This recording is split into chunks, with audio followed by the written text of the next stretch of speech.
So we're leaving. Punta na tayo dun sa Apoli. Actually, kasi hindi pa kami kumakain ng lunch. Okay lang. Nag-drinks lang kami dun sa yung may bear. Dito na tayo sa Apoli Bakery.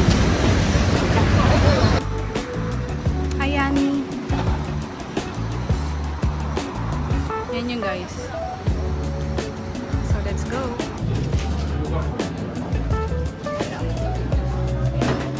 Oh my God. Heaven, guys.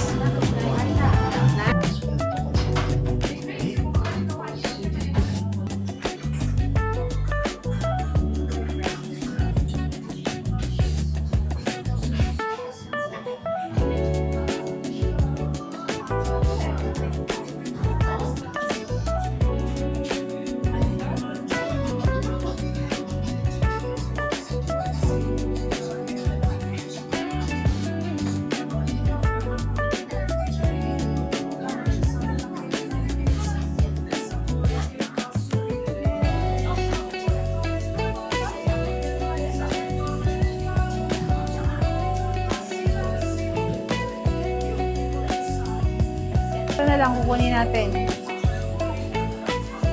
Top 3.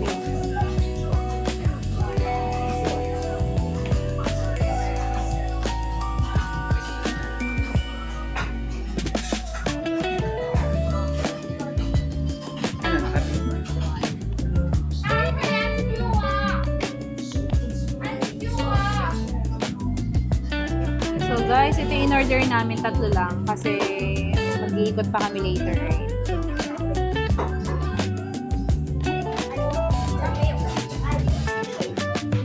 Try this. Ito, chicken, no? Guys, chicken.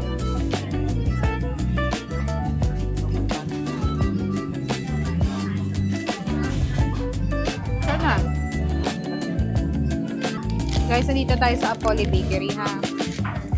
Madali kami kasi dami pa namin hindi napupuntahan. Sobrang dami kasing mapipicturean dito. Grabe naman pala. Uy!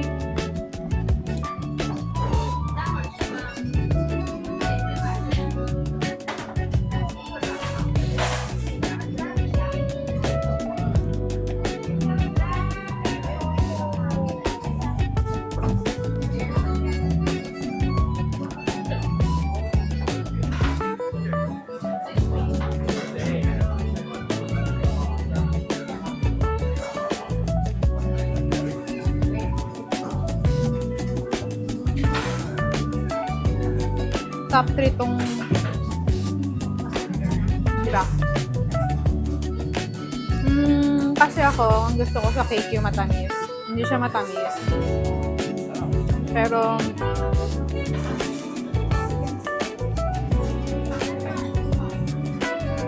may mani siya. Okay lang.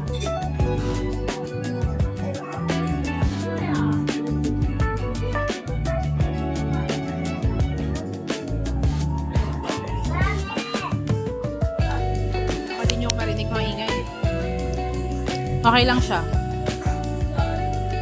Tapos, hindi kasi matamis. Gusto ko matamis. Pero masarap naman siya. Tikman mo yung chocolate yan. Para siyang ano. Hindi ko alam kung makaka-copyright ako sa tugtog na to. Ano ba yan? So, kung gusto mo yung mga pastry na hindi matamis, dito, punta kayo kay Apoli. Wala rin ako makitang itsurang matamis. Kaya yung in-order ko na lang isa, yung cream puff na parang sobrang kapal ng cream. For the sake na gusto ko nga is matamis. Pero yung cream itself is parang talagang whipped cream lang siya na, alam mo yun, ginanon lang na nilagyan ng asukal. Yun yung lasa niya. My God, makaka-copyright kaya ako sa tugtog.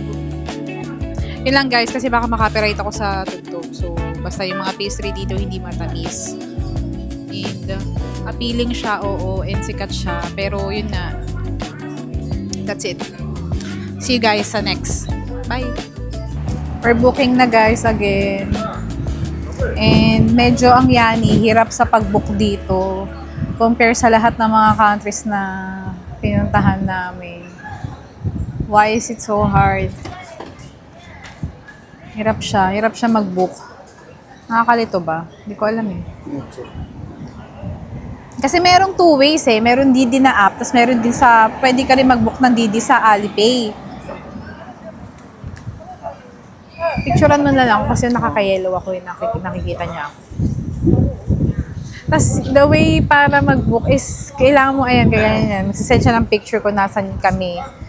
Tapos ako lagi, kasi nga antikat ng kulay ng damit ko. So, pag nakita ko, hihinto na rin sa harap namin. Ganun lagi nangyayari.